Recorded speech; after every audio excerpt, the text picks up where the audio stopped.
3 p.m. and I'm calling the Communications Committee meeting of the Groton Board of Education to order. And I just want to make a quick introduction about this committee. This was formed years ago with the purpose of creating a communications plan for the board. That plan has now been in place for some time.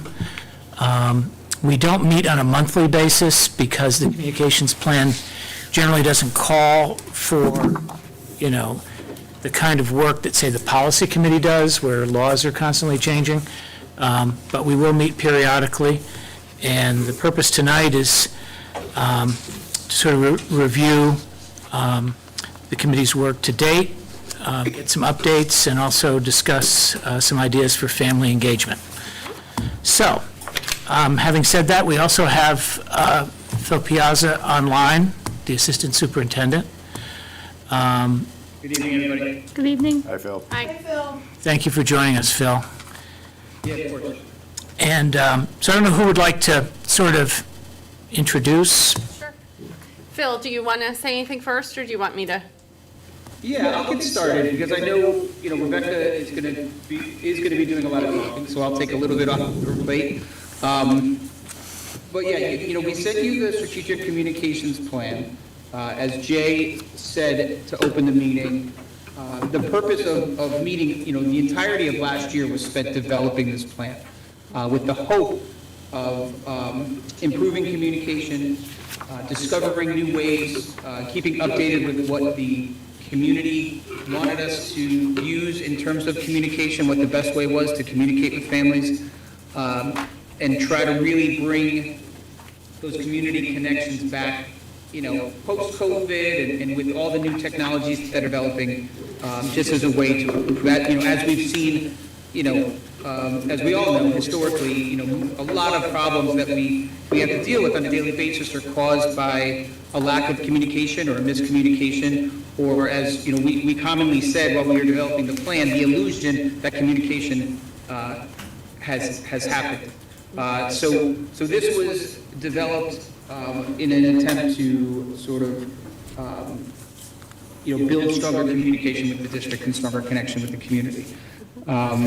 With that, it was also laid as a blueprint. Not necessarily, it was not made for the board's work. It was more developed in conjunction with the board as a map for the district, for Susan, for me, for Rebecca, and for everyone who worked in the district to best, use the communication techniques,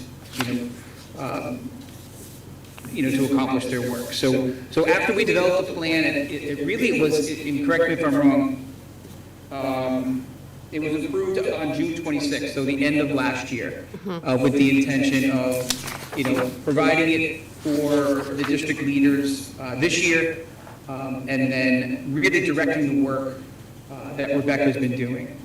So I'll let Rebecca take it from here, but that was sort of the goal and the purpose of developing the plan. And as Jay said, it wasn't really necessary to meet monthly because the plan was really the major work of the committee. And we talked about possibly, reviewing the plan on an annual basis, updating it if it needed to be, reviewing issues that might have come up during the course of the year that maybe we didn't include in our plan. But really, it's been a blueprint for the job of communications coordinator, and to be used with the building leaders to communicate. Yep. So I think with that, Rebecca can talk a little bit about how it impacted her throughout this past year. Yeah, so hi. I don't know that we've really formally met because I haven't been at a meeting, I don't think, since the new board has come together. So I'm Rebecca. It's nice to meet you. I've been here since 2016. I started working for Groton Public Schools. Actually, at that time, we developed a communications plan, and so this was really our second iteration of that, an evolution of that, particularly post-COVID, because we know a lot changed. during COVID with communications, and we knew that we needed to adapt and change with that, both during COVID and then post-COVID. Yeah, this was approved by the Communications Committee last June. I think it got voted on by the full board in late August. And then we had a few more meetings with the Communications Committee members who were in place at that time, and then we haven't met, I don't think, since November, since you all took office. But like Phil said, this was meant to really capture a lot of what we were already doing, some shifts and things that were in the works, such as the new website and rollout of Parent Square, as well as direct some things that we knew needed to happen and continue to evolve and grow and improve. I think I always say to Phil, communications is really something that I feel is nearly part of every single thing we do. It's really part of every school building and their communications with their parents and their students. It's part of every department, every initiative, every project, every grant. It really is a huge part of truly being successful because if we don't roll things out the right way, which happens, we will not see the engagement we want to see. We will not have the involvement that we want, the impact that we want. And Phil referenced the quote that we do use a lot, and we say one of the biggest misperceptions is that communication has happened. Because you can send something out and you can check that box, but if you're not being strategic about it, if you're not looking at the methods that you're using and understanding your audience and reaching them in the way that they are consuming information, you will miss the mark, and you won't reach them, and your engagement will be off, and your message will be misconstrued, misunderstood, all of those things. So that is something that we continue to evolve and try to work on and trying to improve on, and have that trickle down at the building level. You know, Phil is leaving, but we've talked a lot about wanting to talk more about communications, perhaps at one of the upcoming retreats, because we do think there is room for improvement, particularly at sometimes at the building levels, and how we're doing things. And it's not always the top priority. You know, a lot of times they are, pushing things out because they need to get them out, but they just don't have the time to think about it, perhaps as much as might be needed sometimes, to make sure we hit that mark. We've had a really busy year this past year. I don't know if Clint's still in here.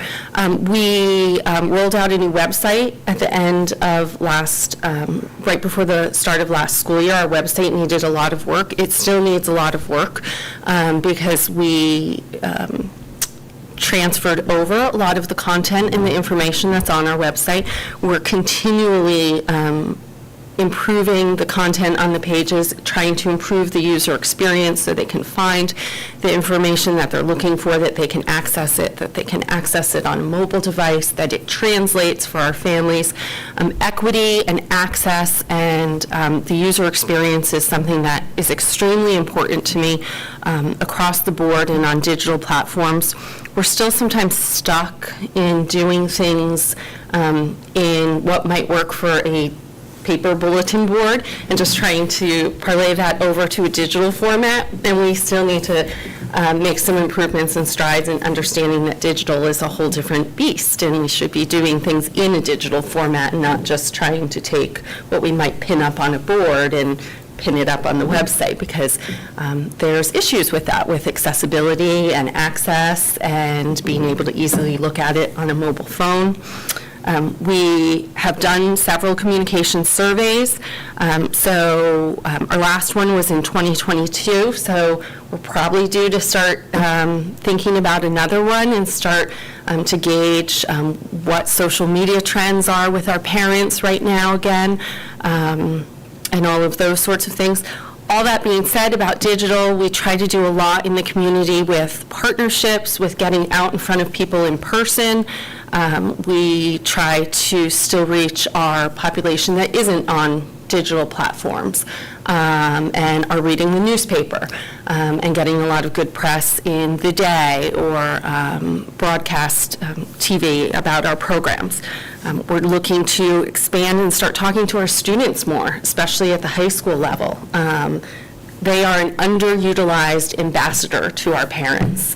We're not pushing information out to our high school students as much as we should be, for them to be able to bring that home and be having conversations with their parents about things. We want to do more with alumni. We rolled out Parent Square this year, which I think you all, up until at least just now, had kids in the district. And that's been huge for us. The Culture and Climate Survey recently showed some great statistics about the usage of that, and we're continuing to train staff and work with them on understanding how to use that. It has a lot of great resources and tools. We did a transportation survey through that, which had one of the best responses that we've seen to date on a survey since I've been here. So there's a lot of great things in the works with some of the tools and the resources that we're starting to tap into more and train the rest of our staff on so that they can start using those things more and really should be making our communications easier. And delivering better results for us.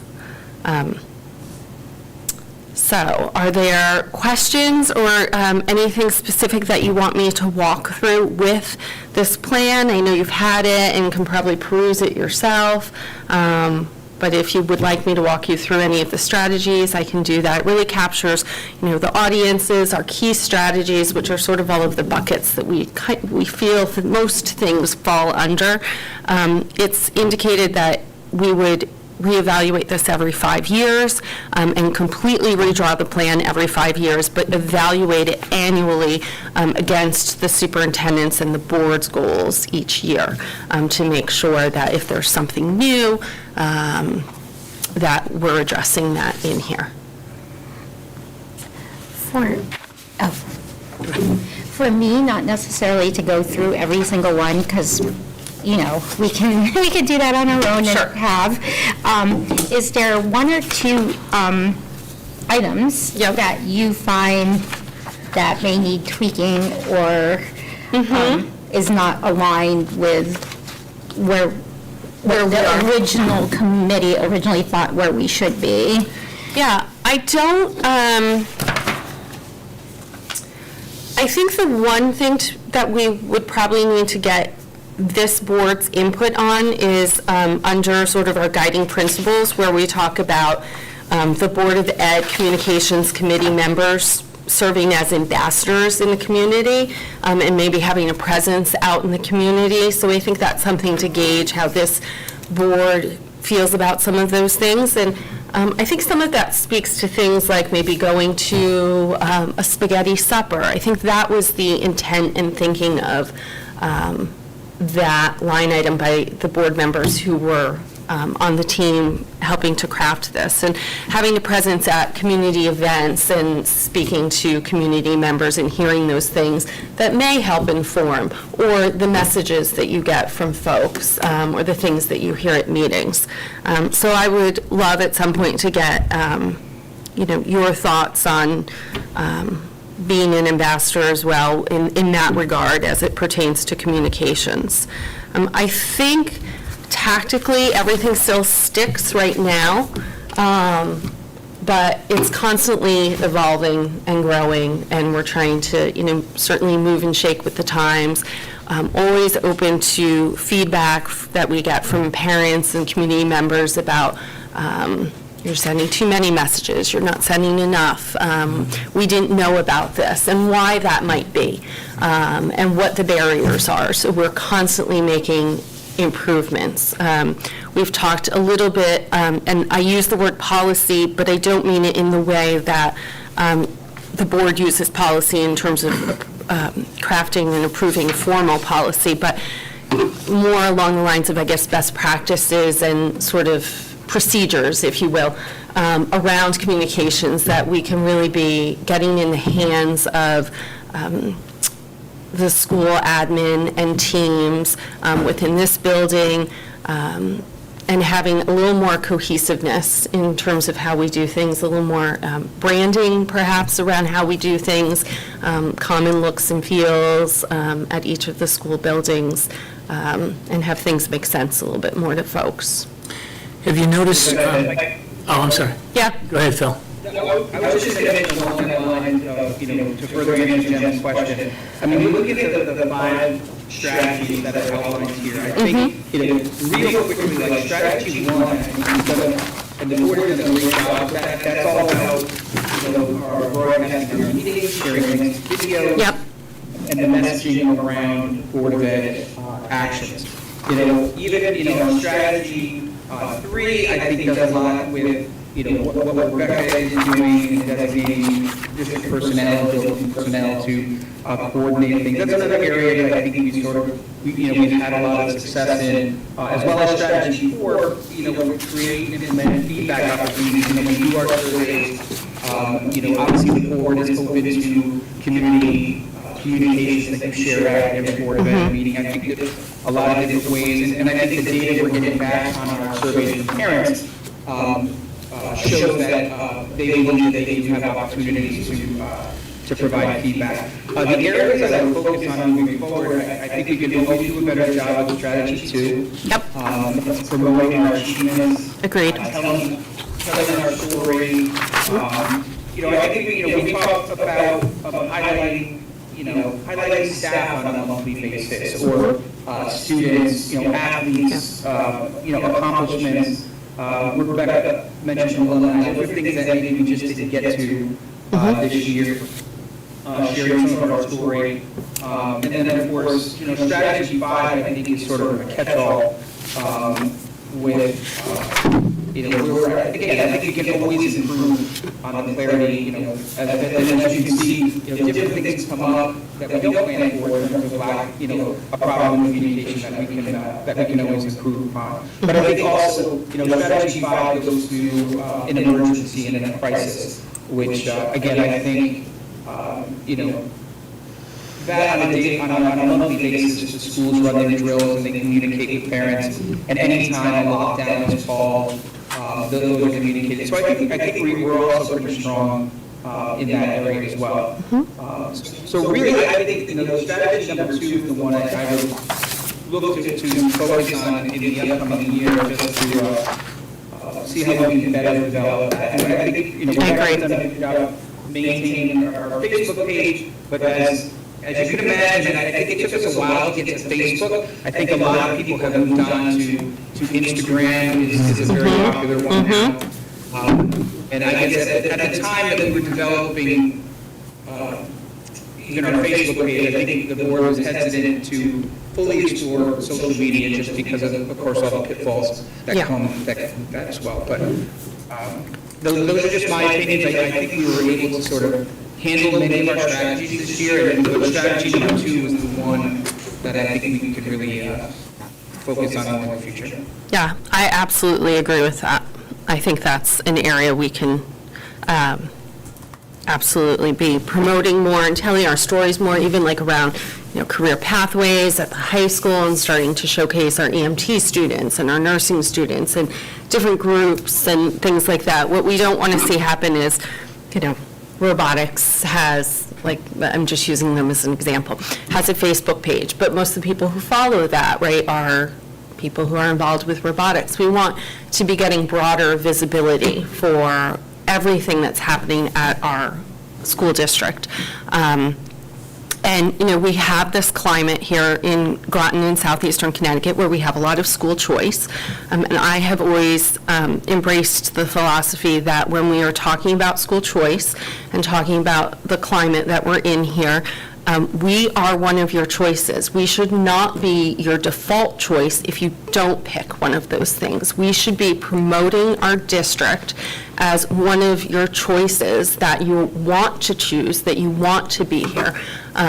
You're not saying, oh, I'll just do that, I'm just going to go to Fitch, or I didn't get in here, or it's too much money, or those things. We should really be highlighting ourselves and all of the wonderful things that we have going on here and celebrating that. I want to go back to Parent Square for a minute, Yeah. because actually a few years ago, we got complaints that there were too many Yeah, phone calls. yes. Remember? Yes. Because the options were limited. So with Parent Square, though, they have the choice. They can get it through email, text, phone. That's right. And we've, And is it pretty easy? I guess, it is pretty if I easy. change my, I get them all. Yeah. And I have tried to change my method of communication. Yeah, I get them all too. So sometimes I go, ooh, are there too many?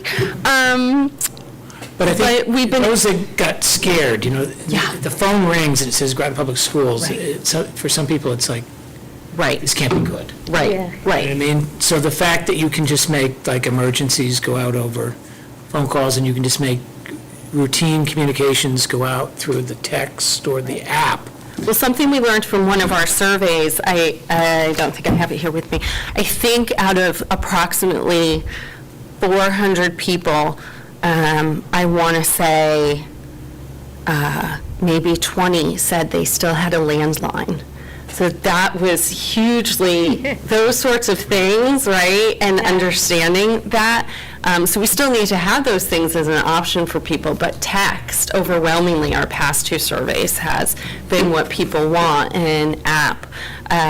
So that Parent Square has been huge in allowing us to respond to that. But we've really been, we've pushed out a few messages recently letting people know and reminding them how to customize their settings so that they don't like getting that text, or they only want to get the text at the end of the day, and trying to help people understand you can self-select what you want to receive, but we can always override it when we need to make sure if there is some sort of urgent message that we can get that out to families. And like thinking about our website, just for some context, our website had over 2,000 pages on it. We've actually gotten that down now to about 1,600. It's a lot. Yeah. And it has close to 6,000 resources on it, which are PDFs primarily, maybe some photos or videos, but primarily PDFs. And so when you think about the scope and scale of our district website, it's huge. It's huge. That's one of the things that I am the primary person responsible for.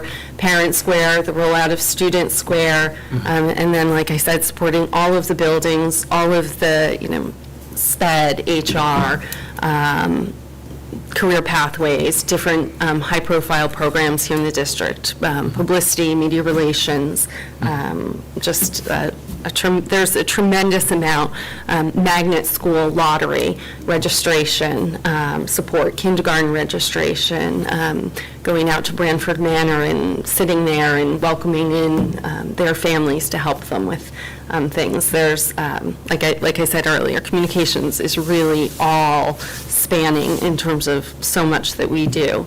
And here in this district, we have Mark, Russell, and Caitlin who do a lot of the video work, and Clint and his team who oversee things from a tech perspective.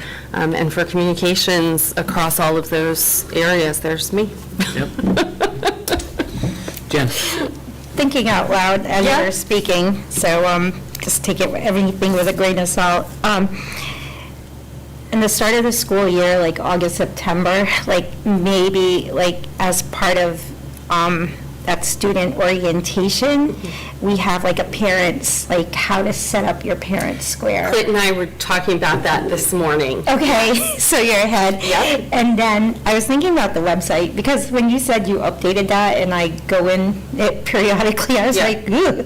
So the fact that it was updated and I didn't even realize, like, what you're saying It was is like, updated in 2018. okay, because I was like, oh, there's some Prior to things. that, it was very difficult. It was really bad. This is really a major improvement.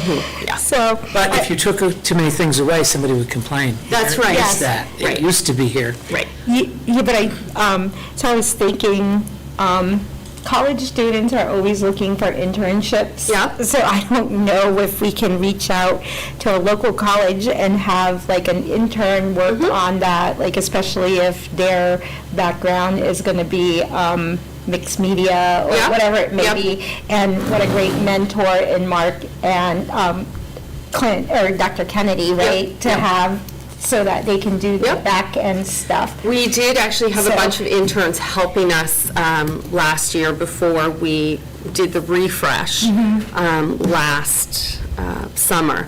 We had a team, and they were helping go through and check links and things like that. So we have done that in the past, and that's a great suggestion. Yeah, so, like I said, like, while you're speaking, I was like, ooh, those are some of the things, because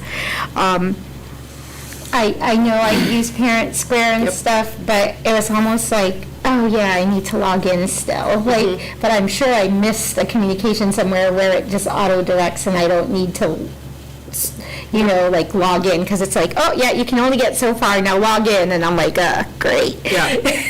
So I know that's probably my fault, but to be able to sit in a workshop for a parent, I think that would be helpful. Sure. Yeah, we're definitely going to do that. We talked about doing that with the freshmen coming in for student orientation, and then, with the parents. And there is still quite a bit of training that needs to happen around that.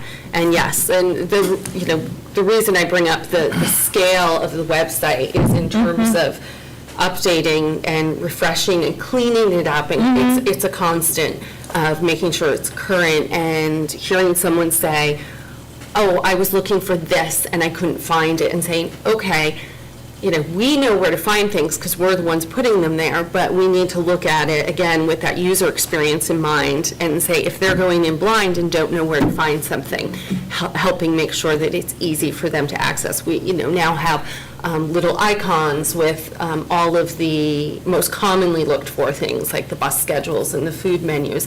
And each school's website is identical. And it's all fed in from modules. So if I have a child at Groton Middle School and I have a child at Northeast Academy, I'm going to have a very similar experience no matter which website I'm going to. So that's all part of that, but there's absolutely room to keep going. Yeah. Yeah, but it's head and shoulders above It is. pre-2018. Yes. That one was really, Yes. really difficult. So that's well done on that.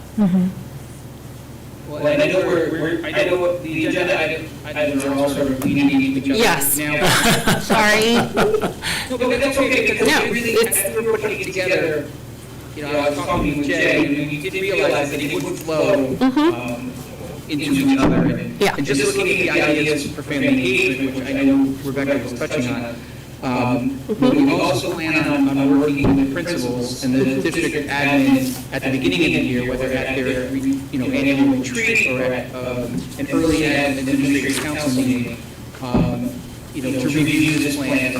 That's going to become an annual part of our work with the district administration. To really, it is really a stress on, for them to get to know their new community, because every year we know community changes based on new classes of kids who come in and new families, and we have, obviously we know our transient population in the district, because they're going to have to constantly be reviewing which ways work best with their families and with their school communities. So that's going to be a stress. That did not happen this year. Like the plan was sort of approved just before the year started, or right after the year started, and then we sent it out, but we didn't really do, I think, the necessary follow-up with building admin. And of course, we were having a lot of transition with administration, at Fitch, and even, some new administration at the middle school. So I think we're going to be able to, the district's going to be able to start fresh and really look at this with some new eyes and some new ideas to help us to communicate with with their families. And I know even in a conversation with Denise, who, I'm happy that she was able to join us today, we've been talking about that, right? About how just when we think we've thought of every way to communicate with parents, there's got to be new ways, and there's going to be new ideas. Yep. So that's an ongoing process. And I alluded, we get so focused up here, we get focused on the website, we get focused on Parent Square, but, we heard some feedback recently about, things that are happening at the building level, and, flyers posted up on walls, or morning announcements, and things that are getting announced in that way, and how there's sometimes some barriers to some of those things. So, we already had been in talks with Fitch and with the IT team to sort of modernize some of that at the high school and start to have more displays and things that centralize all of the day-to-day communications that they're putting out versus just all the flyers that are taped up. But we've talked about some procedures and things for those clubs that are doing that. And again, we heard about some barriers to some of that. So thinking about some of those things and making sure, okay, if something goes up as a flyer on the wall or on one of those digital displays, making sure that that same messaging is making it home to parents or to anyone else that needs to hear about it in a different way. Yeah, I remember, sorry. No, that's fine. I was going to ask if there are any other questions about this, because I know we have Denise here Yep. to sort of lead into family engagement. Yep. Because I remember going into the middle school, right? And then, they had monitors, Yep. with, maybe it's 16 by 20, and the kids were profiled, their names, Yep. their grade, Yep. that's not at the high school. Right, so that's exactly the sort of thing that that has been in the works to do at the high school. And those actually, what's on the displays at the middle school is just created in Google Slides. So we can actually take that same Google Slide feed and make sure it's on the website and, having it elsewhere. So if a parent wants to go and check those sorts of things, what's on the boards in the school, they can go see that. We can carry that over to other platforms. Excellent. Do you have anything before we go into family engagement? Yeah, I have questions, but I think they might be in the ideas for family direct. Well, one thing. Yeah. The staff directory, I don't believe is on the website anymore. Is that correct? That is correct. Or if it is on the website, it is coming down with the exception of some administrators, and then, having the main information for contacting the main office or the secretaries or the nurse, some of those main numbers. There's a few questions that have come up about that from HR, and some reasons about why we maybe don't want all of the full directory on there. So we were responding to that desire to pull some of that down, but also keeping in mind that now we do have Parent Square, that parents can communicate directly with any of their child's teachers through that, and see their contact information either in that or in Power School. But I think that was something that actually was just discussed this morning between Clint and Lori Lapine and I about some things with the directory for a couple of different reasons, but primarily centered around some HR things. Yeah. Well, I don't disagree. I'm sure there's lots of good reasons to not Yeah. have 500 emails on one website in one place to search. Right. for- And I should say also, I'm sorry to interrupt, also some security. Clint brought up Yeah. the phishing and the security. Oh, So yeah. not solely the HR, but also the IT aspect of it, yeah. Yeah, speaking from the parent side of things, it was kind of nice when I could look up. So it would be, in my own opinion, it would be nice if there was like some limited access. Yeah. To, for families, maybe in the school or in the grade, you know what I mean? Sure. Some kind of access outside of Parent Square, because I know, and maybe this was just teachers also having to like switch programs again. Sure. Because obviously this stuff keeps changing, and for a teacher Right. that's Right. been here for 30 years, they've, seen a lot of changes. Right. But some teachers would be, say, email me, and then Mm-hmm. now you can't go find their email as easily, Right. or you need to like log in. Those are definitely Yeah. factors in this that we need to discuss. And again, The secretary would give you the. would give you, Oh, no, I know. Now I have Yeah. access. So Right. I'm not worried about it. I can find. Right. So I'm not talking about myself here, just my experience and. Right. And, how that was beneficial. And then there was like some legacy websites that I used to do it on. yeah. But, Yeah. That must have been recent takedown, because just probably like a month or 2 months ago, I was able to search. Yes. Like the full directory. Yeah. It literally was a conversation that we Yeah. had this morning. yeah, well, we don't necessarily have to talk about all the reasons. No, I'm no. sure Yeah. there's security reasons. Yes, things yeah, that yeah. We talk about in meetings, and I'm sure you guys made a reasonable decision in not doing it. Mm-hmm. But I guess I'm just saying it might be nice for some kind of student or family action. I mean, because Yeah. calling in during the day for a lot of people is Yeah. inconvenient. Yeah, no, A lot of times you're sending things at 10, 11 o'clock at night. Yeah, or it's, my son forgot his homework, and some teachers are just tune out, but some teachers do, and respond at 8 o'clock at night saying, oh yeah, this is the assignment. Sure. So having kind of access to all that in an easy to find manner. Yeah, those are some of the implications, definitely, and we have to consider and make sure we make that clear on the website if you are looking for information or contact, how to do that, or what are some alternative ways to get it if we don't bring the full directory back there.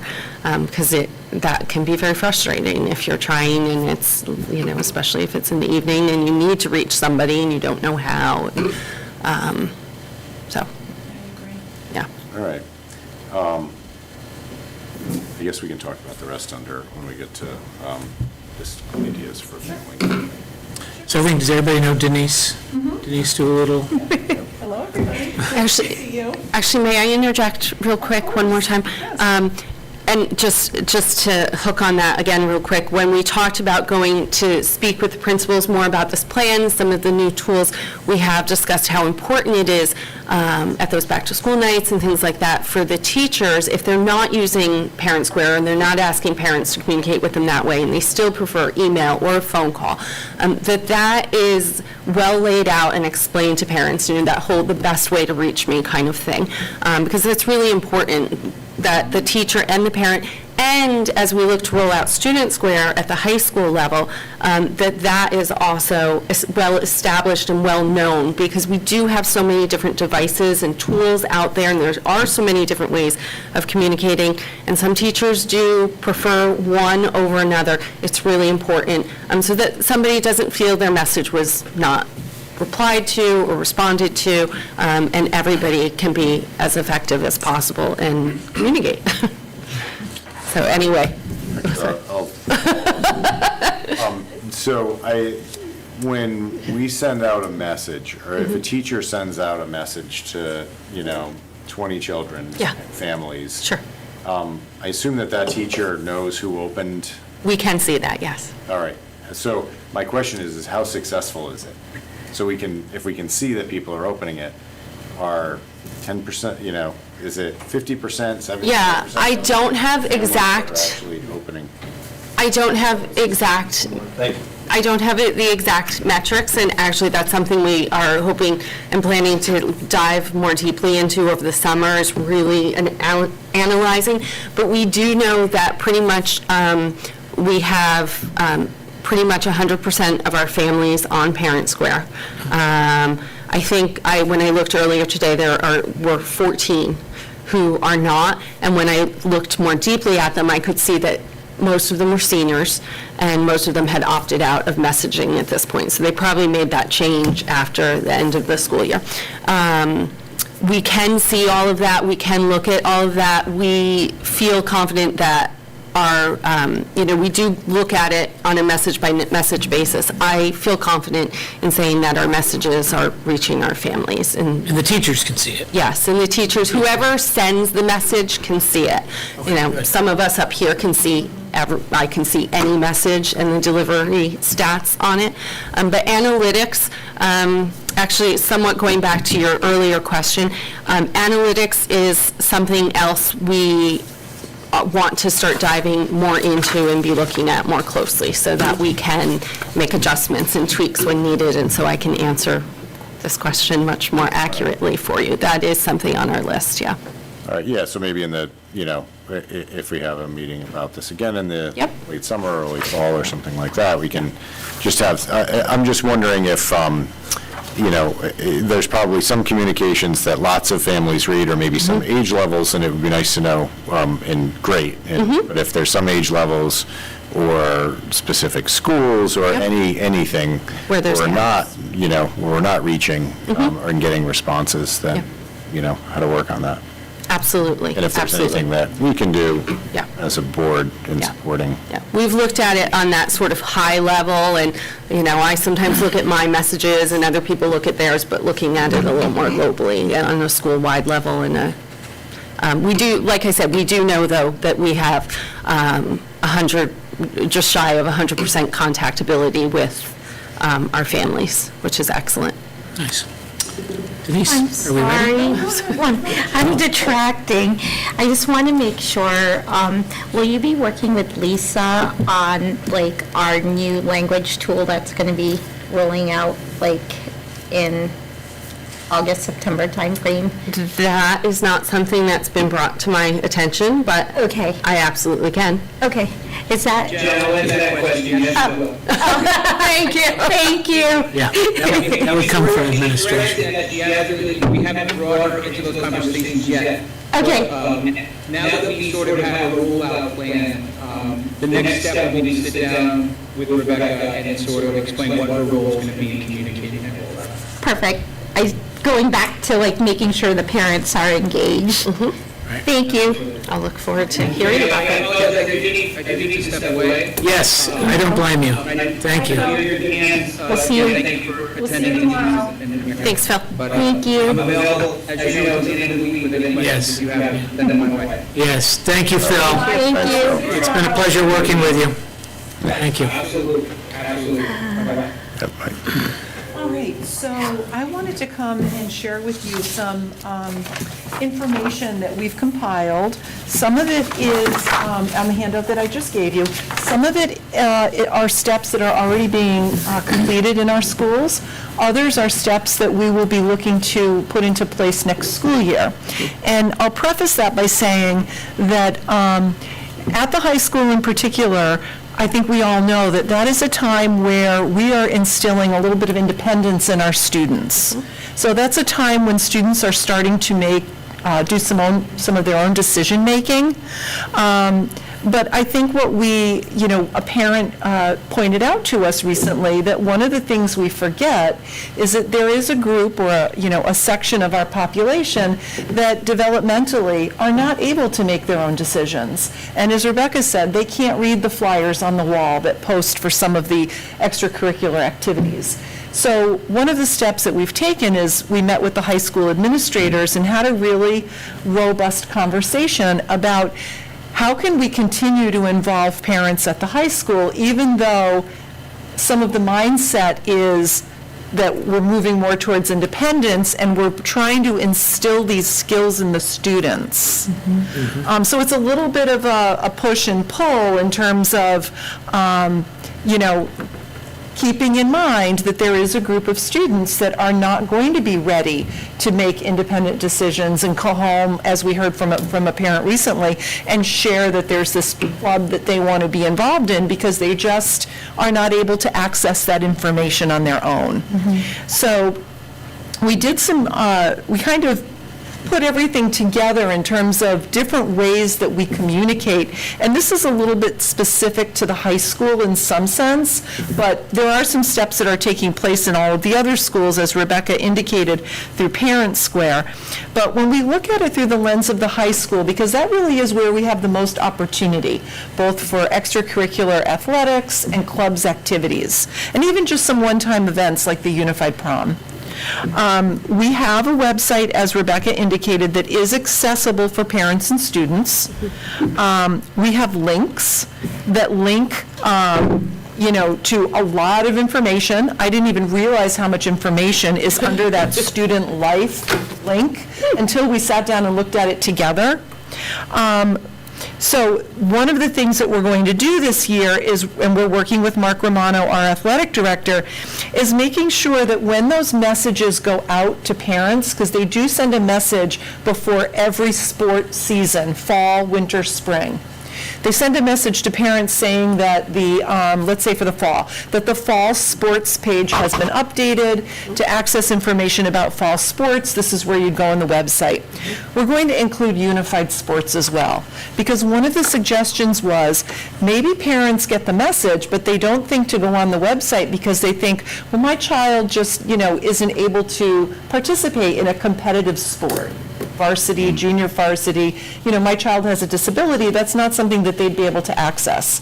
So we're going to be more inclusive in that message and include that the unified sports link is on that page as well. Yeah. And it always has been, but it's not something we've put in our message. So it's called out. really just making us all more aware of what we're communicating.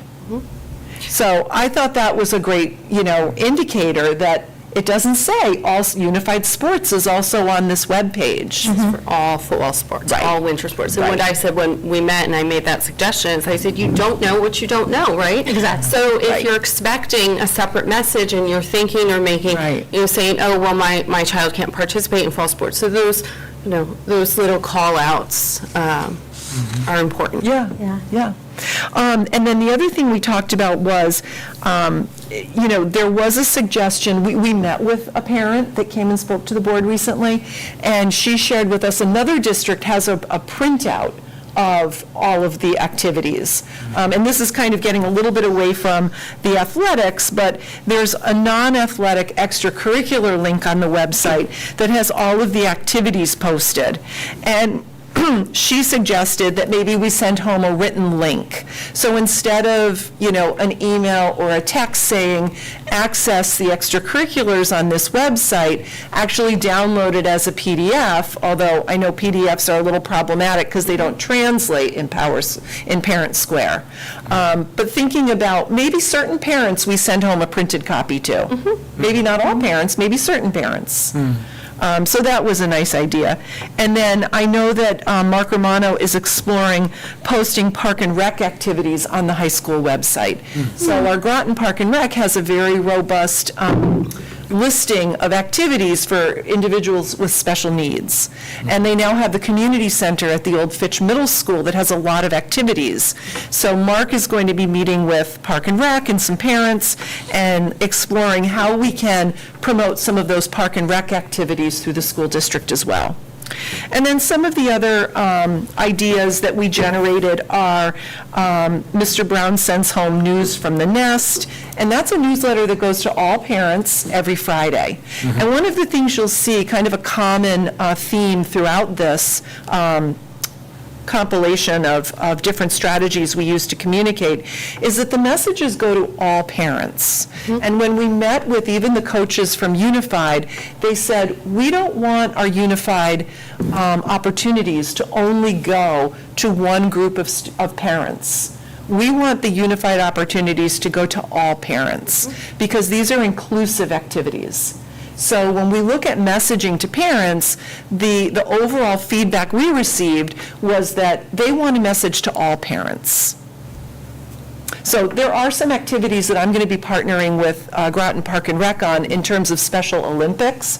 That would be an example of one activity that we would just send to parents of students with disabilities. And there may be more. as we start to look at how we can best improve our communications. But that's an example of one activity that would probably just go to parents of students with disabilities. Can I just jump in on that Yeah. one? Maybe not, right? Because when I was like in college, I used to volunteer for Special Olympics, and you might want to send it out to everyone, because they can have kids like volunteering, whether it's handing out the medals or having the students like line up for an event and stuff like that. So, And that's a great question I'll ask Yeah. Eileen Chikese when I meet with her, because I'm trying to get the link that we can embed in our message to send it out and help promote Special Olympics so more students participate. That's a great idea. So we have the News from the Nest that goes home every Friday. We also have Parent Square, as Rebecca said. It has been new to many of us this year. So, in reference to the Unified Prom, I didn't send that out through Parent Square because we don't really want to send out a PDF because it can't be translated. So what we're learning, as Rebecca said, is creative ways to kind of go around that issue. So to summarize the event in a posting that we could send out that then would be translated in multiple languages. So it's really like Rebecca said, it's being strategic with your communications, which isn't really something that, I'll speak for myself, really isn't something that I have a lot of experience in. Well, thankfully, having Rebecca, I'm able to kind of bounce these questions off of her and come up with ways that work for me and, to get the message out to parents. So she's been very helpful.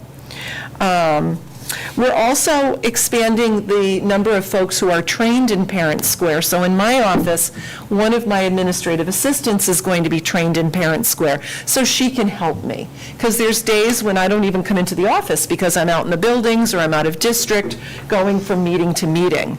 So if I have someone that can help me, then messages will get out even faster. And that's something we want to have happen. We are trying to limit the number of emails that we send to parents, and we're trying to really only use email to communicate when parents email us specific questions. But as Rebecca has said, most of our communications are being distributed or sent out through Parent Square.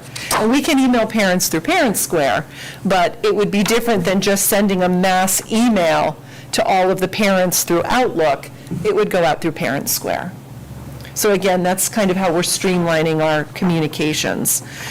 When you go into the buildings, I'm on the second side of the page, you'll see that more and more of our buildings are getting more large monitors, so that when you walk in, you can see what's, the date, what's for lunch, what's the news, what's happening after school today, what events are upcoming that we want our students and our parents when they come in to see. So that's another method of communication. And I know, it wouldn't reach parents who don't come into the building, but for those who do come in, it would reach them. And obviously the students and the staff. And then we talked a little bit about our in-person expos. So we have a back-to-school night in the fall. Obviously, parents would see information then. We have an 8th grade tour, and then we have a freshman orientation. So again, communicating to parents about these events, a contact person that they could reach out to if they have a question. For example, who's the para going to be that's going to meet my child at that event? We want to be sure that parents have a contact person that they can reach out to and ask that question of. And then we just wanted to share with you, the Communications Committee, that when we looked at the results of our recent climate survey in terms of parent responses, we were really pleased that 64% of our parents reported that they do communicate with teachers via Parent Square, so that's a nice percentage of parents. Again, that's the percentage that responded to the survey. 95% of the parents report that they feel that they are kept up to date about school events and activities. That was very reassuring to us. And 78.5% of the parents reported that they're kept up to date about classroom events and activities. So we were recommending focusing on that this year. So you can see that there's a gap between the percentage of parents that feel up to date about school events versus the percent that feel up to date about classroom events. So that's something that, I think we need to get Parent Square maybe, in the hands of more teachers and more teachers that feel comfortable using it. Because I'll admit, it was a learning curve for me this year with Parent Square. But significantly better than School Messenger, which had been our platform for a long time. And our principals are very, very comfortable with Parent They Square. are. So they use it to communicate when buses are late. They use it to communicate about all sorts of field trips, permission slips that are due. So we seem to really have the principals feeling very comfortable with it, but we need to get more teachers comfortable using it. And teachers might, again, as Rebecca said, they might feel more comfortable emailing parents or calling them, and that's okay. But there's maybe some work to do for them to be able to communicate with their whole class about an event that's upcoming, or a unit that they're starting, or just information that they want to share with parents about their class and activities happening in class. But certainly around, the population of students who, whose parents need to be informed, we're certainly going to be focusing on that next year. I know I am in my office, working with my administrative staff to make sure that messages are going out as often as possible. So I think the feedback that we received from parents is really eye-opening. And it really helps us improve on what we're doing and have a different lens on what we're doing and how we're communicating. Absolutely. Feedback is critical. Yeah, Thank you very much, and thank you for meeting yeah, sure. the parents. Can I ask? Jen? Yeah. The parents, the 64%, say that they communicate with teachers via Parent Square. Do they mean Power School? No, they really do do? mean Parent Square. There is a. Because I never responded to any teacher via Parent Yeah, Square. yeah. Okay, Yeah. shame on me. No, and I will say, I don't know if you both know, I have a senior who just graduated, and then I have a son going into 8th grade, who I communicate with his teachers Parent Square. very actively Oh, through wow. that, yeah. Okay. Because Because I was always like, going it's to really nice, Power actually, School. with my parent. Yeah. Is it through text, Rebecca, email, or It's through a either? message component of it, but you can also email them through it. Is And it the you- posts? Nope, it's an actual just one-on-one message. Okay. Yeah, so some training around that for yeah, both the that's- teachers and the Yes. parents. And the parents, because I always went into Power School and then yeah. responded. That's why I asked. But, what I mentioned earlier, There you like go. if we encourage Training. parents to use that, we need to make sure, like if they message, which I had this happen when my son had some subs for Spanish this year, and, I sent a teacher a message and, they didn't get back to me because they weren't using it. So that clarity needs to be there around that. And again, this was the first year. It was the first we year rolled as it a out to district. everybody. Yeah. And for much. those that used Power School, that would be your default, right? Yeah. Knowing all the features that are. Yeah, because I would go into schedule and be like, hey, he's not coming into whatever period he wasn't going to be in, you know what I mean? Just so that they knew.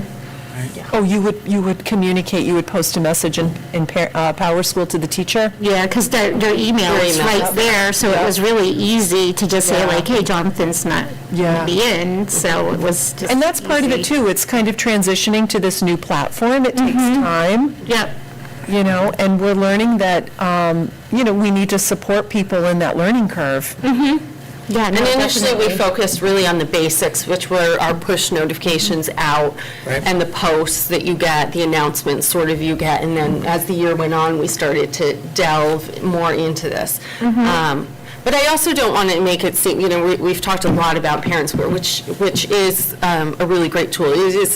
I don't want to make it sound like it is the only thing in our toolbox, because it's not. And, there's so many things outside of that, and so many ways to communicate outside of that, and that's really important, too, and we can't, lose sight of that. We use that and should be making the most of what is available to us through that, and Power School, and the website, and, and we can't forget about all of the in-person opportunities, and doing those better, too.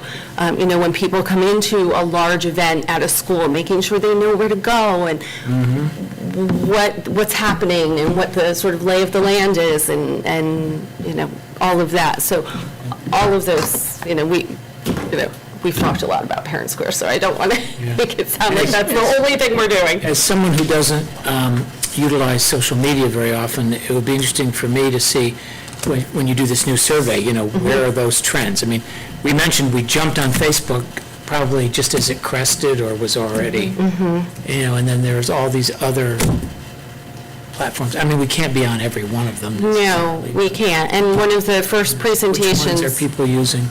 The first presentations we did around social media, I had a quote about, if you can't do them all, do one well. The parent population, still very much on Parent Square and there's, or on Facebook, and there's some interesting demographic information about that.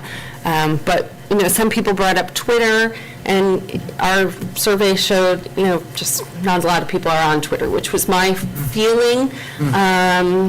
And that is kind of used in a different capacity a lot of times, by the media or by other, influencers. Instagram, is huge. Snapchat, which we're not going to go on Snapchat. TikTok is huge. But, we have video content, and we have tremendous photo content from Mark Russell all the time. So Instagram might be a logical next step for us. We have evolved more with YouTube, and now that we're doing the live streaming, which That's huge. technically YouTube is considered social media. And it's very easy to use. It is. I've got a couple questions. So, to go back to communications for families with students that may have specific needs, where they're just not going to come home and tell their parents that, prom is coming up, or that homecoming's coming up, and that I need to buy my ticket a week ahead of time. And speaking for myself, I think that it's probably almost all parents, because kids don't necessarily share that stuff. And in instances when maybe it's posted that, all right, you've got to buy a ticket for homecoming, but maybe the parent needs to be able to push their kid a little bit, or the parent needs to know about things. So going back to the high school, is there a calendar that a parent could access that's in 9th grade and see everything that's coming up that's a school event? I don't Yes. think so. They should be able to see that on the website or in Parent Square. There isn't a printed version of it that I'm aware of. Well, there's a calendar on the school website, but it has more snow days, maybe conferences. They do typically put, those two are actually synced, so what you see on one, you would see on the other. And they do typically put all of the activities, and there is the option to sort of select what you want to see. So if you didn't want to see all of the athletic stuff, you could deselect that. Where would that be? On the main page? Okay. But again, if that, we need to make sure that that's something parents know is there and available to them, especially at the start of the school year. Because they do typically put, the homecomings, the proms, the senior days, Right. This concert, that concert. They're probably not putting, though, the day-to-day Right. club sort of meetings and things like that. And I think an area we have to be careful of is, like, if there's an announcement, a morning announcement, the lacrosse team is meeting today during CTL, when maybe there's some more advanced notice we need to make sure is going out around some of those things that I think do happen. This club's meeting after school Right. today or tomorrow. So, but the big school-wide functions, events, concerts, athletics, I've seen that, I've seen the awards. calendar. That is all up there. And the schools manage that, they post that. So is it a comprehensive calendar, or is it just something that specific individuals may or may not be putting things into? No, in most cases, I believe it's the secretaries are putting things up for their school, so it should be comprehensive. All right. So it should be comprehensive, say, for Fitch or Groton Middle, for each school. So if I wanted They to... only, I'm sorry, they only know if the coordinators of those clubs and activities tell them. That is true. So Yeah, that's why I'm asking, like... sometimes, there might be, a lack of communication from the person that's the coach or the facilitator of that club. So again, I wouldn't want to say that it's totally comprehensive. It would be for the school-wide events and those Yeah. school-wide functions, but I think I said the clubs and the individual clubs, and, it's not going to show, lacrosse practices today or basketball practice. Or Right. this club is having a meeting or that club. That is something we would have to look at. But for school-wide Right. functions or days off, school-wide and district-wide, it would be on there. But I think a goal would be to have more events posted on that calendar. But again, that's something that I think we'd have to have as a goal, because everyone would need to know to communicate that information to the person who's maintaining the calendar. Yeah. We can set that up. I guess that's why I was asking, We because... can set that up. Just speaking for, from my own experience, like a few years ago, like, we wanted a child to attend an event, but like, we had to be motivating to Make sure. kind of push the kid towards that. Yeah. And no IEP or anything like that would really tell the school that we need that. So it might be nice for parents that want to kind of push their kids I agree. into things, because some kids may just Yeah. want to stay home, and Right. and parents may not want that. And are you thinking, So I'm just thinking of, like, we'll use homecoming for an example, of a parent, like, having a way to say, all right, yeah, homecoming is, whatever, November 20th, they have to buy tickets by November 10th, like a calendar that kind of puts all of those type events together. So more in the high school, because I think in the middle school, there's probably more. Possible, it just takes some coordination. yeah, it's something that can absolutely be done. I think, too, I think the schools have been very good this year about sending those sorts of things home to parents, the principals. I know they did for the proms, and I know they did for the homecomings. But I think there's room for improvement with There's sort of the definitely clubs improvement. and those activities. I'm pretty sure that is happening now, especially with these new tools. I know it may not have been a few years ago. I do believe it is now. I'm going to go back and look, because I Yeah. can go back and see.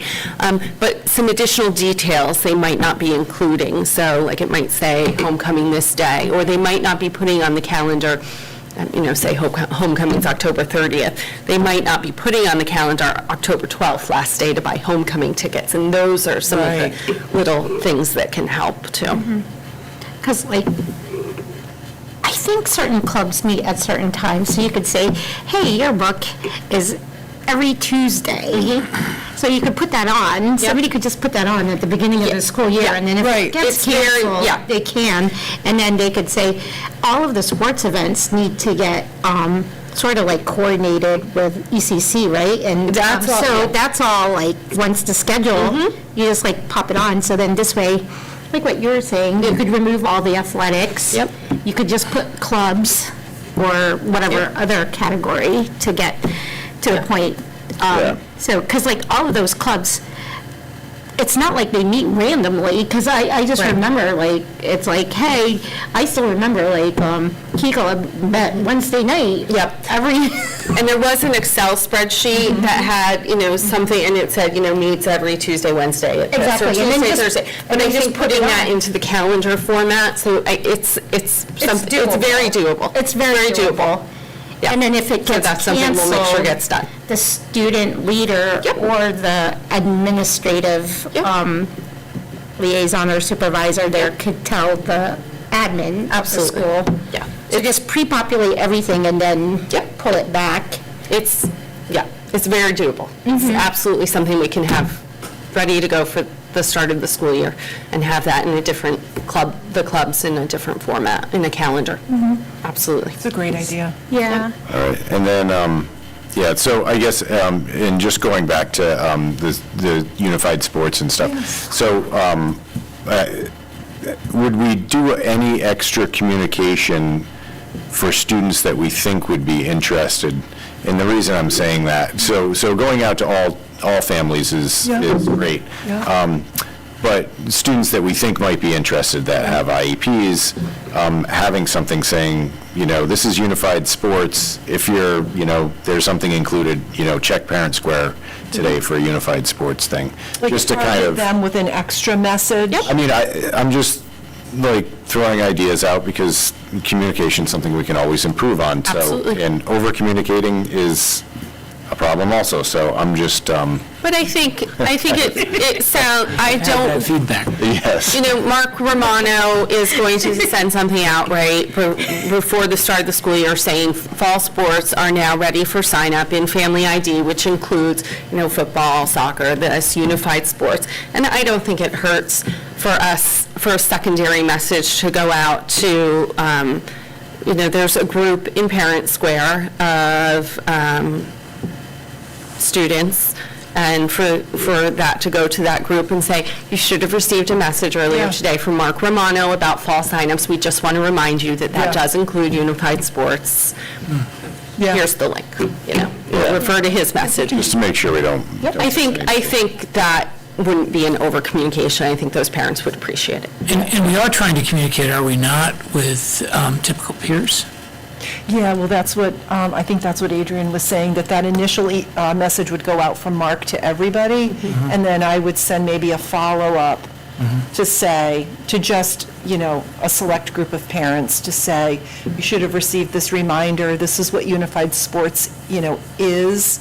If you have any questions, Or please to that contact point, the though, coaches. you could probably do it to all as a, hello, this is Denise Oh, that's Doolittle. true. They may not said, realize, and say, peers may not realize that they're Yeah. invited. unified right. sports and highlight what unified Yeah. sports is. And we can be featuring that. And saying, in addition to students who are eligible for unified sports, I'm not sure what the correct wording is, we're also looking for the, buddies. peers and Yeah. buddies. This is great for volunteer hours, this is great for, so Yeah. target both Yeah. and give that a little bit more of a shout out. Yeah, we can certainly do that. As we're talking about this, let's just put it on Parent Square and not the district calendar website, because I'm always security measures and creepy people out there now knowing where our kids are. So if that's something that we need to consider, hey, remember how I just said, hey, this club meets here, this club meets there, and then those are usually the times when we have less people in the building. So maybe just in Parent Square, because then our audience is captured and not on the district site. But the building is locked. Okay. It is. Okay, I'm just, Yep.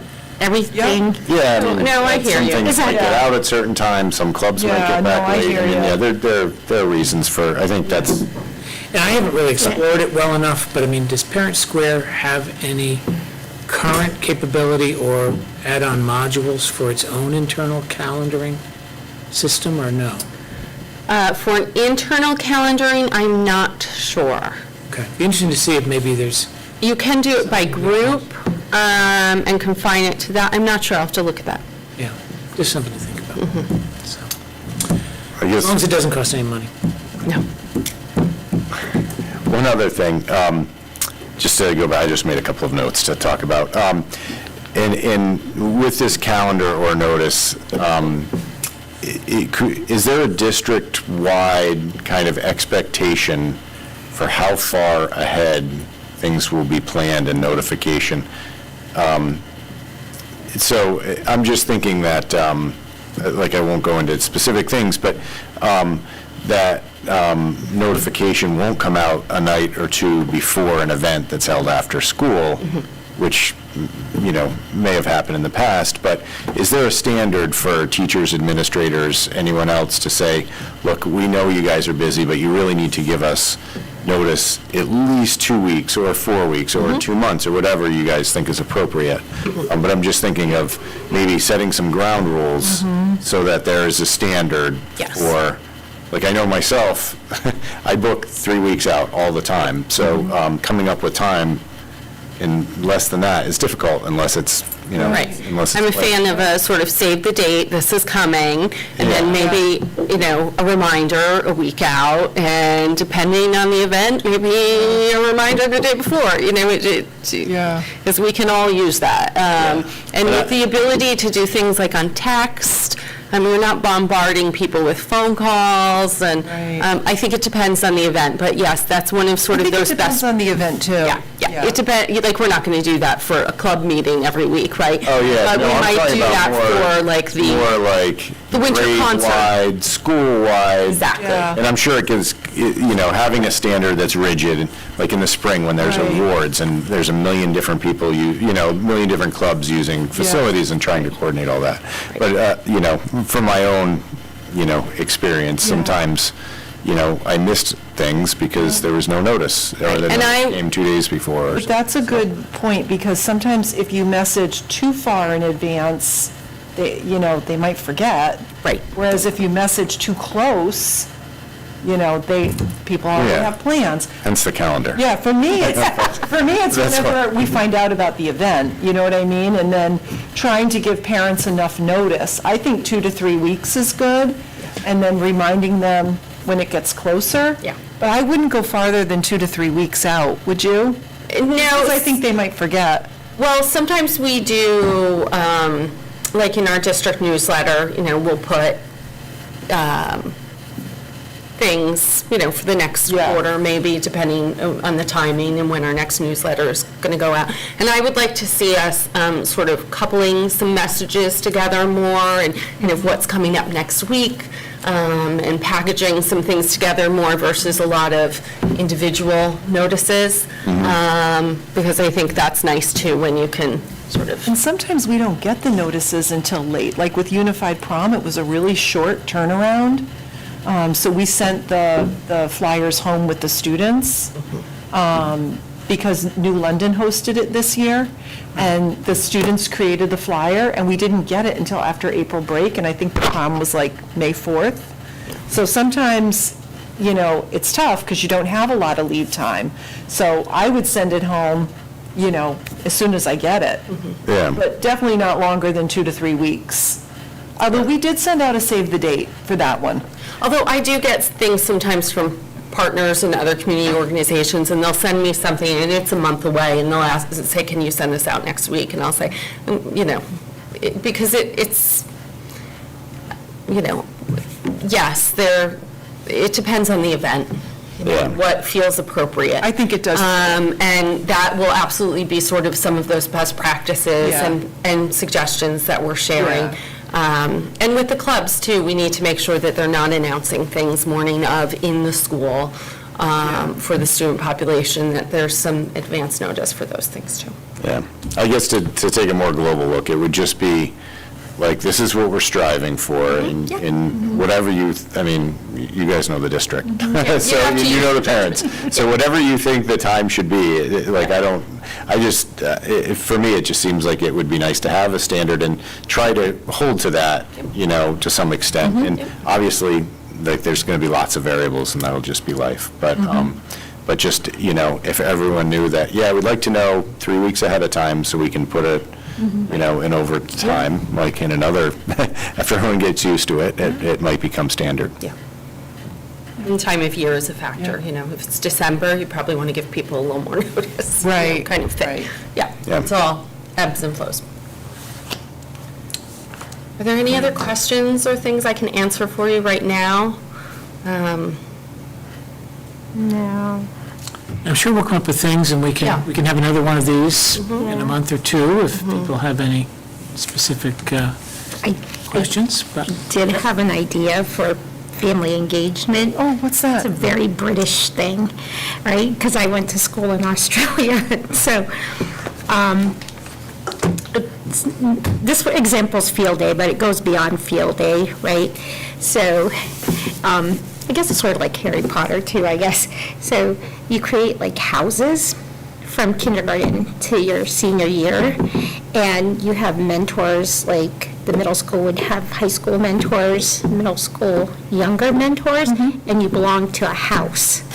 So, in my school, there were 4 houses, and so it created that bond from like a kindergartner to a high schooler that like, hey, we're all the blue team, and it was a name, Blara, and then the green team was another name, and then you had like field day where the entire district got together. Granted, it was a small school, but the entire district got together so that, like, the seniors would be there for the little kids and stuff, and then it brings in, like, all of the middle schools, so you're not competing, like, oh, I'm Mystic River, I'm things. It's like, I'm the green team, and whatever it is. And it spans from kindergarten. Like I said, it's very like a British Did you thing. stay in the same house throughout You your years? stayed in the same house, you had your shirts, so like, it's almost like, you had your house shirts and everything, and then like I said, it's usually revolves around field day, but it also was a school thing, like you had mentor buddies, you know what I mean? So it's really neat, but I don't know if that will fly here, but that was like an idea, because, you know, you knew upperclassmen, even though at the time I was like in 3rd or 4th grade, whatever. Right. And so it just spanned, and I thought it's interesting, it's something to think about, but I don't know if it's going to fly here, but it's sort of cool. Yeah, thank you But for even sharing. if not that execution, it's a nice idea to be thinking about how to integrate some things either between elementary schools or between elementary, middle, high school. Even if it starts, I know a lot of the high schoolers who just graduated in some neighboring districts. I saw things on Facebook of the high school seniors going in their caps and gowns down to see kindergartners, kind of thing. You know, and those sort of linkages are really nice. So, Well, thank you very much. Thank you. It's really nice Yes. to meet you. I actually have something I want to give each of you. I'm going to run it in my office and grab. All right, so without objection, we're adjourned. oh, but no, Ian still had Thank you. anything. Thank you.